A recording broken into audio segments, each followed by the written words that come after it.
নমস্কার বন্ধুরা, আজ ফলহারানি অমাবস্যা। এই ফলহারানি অমাবস্যায় আমি চলে গিয়েছিলাম তমলুকের বর্গভীমা মন্দিরে পুজো দিতে। প্রথমেই পুজোর দোকান থেকে পুজো কিনে চলে গেলাম মন্দিরের সামনে। ভিড় কম ছিল, তাই তাড়াতাড়ি মন্দিরের লাইনের সুযোগও পেয়ে গেলাম।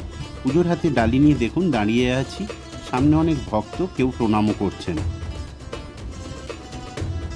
পরে মায়ের সুসজ্জিত ফুলবেশ সমেত সুন্দর শাড়ি পরিধান করা সুন্দর সিংহাসনটা দেখলাম, মনটা সত্যি আনন্দে ভরে গেল।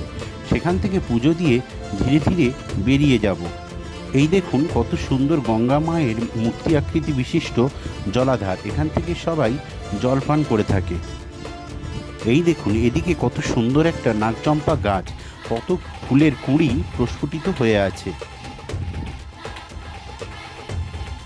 তো সুন্দর একটি বিশ্রামাগার, এই বিশ্রামাগারে কিন্তু বিয়ে বাড়ির, অন্নপ্রাশন বাড়ির অনুষ্ঠান হয়ে থাকে।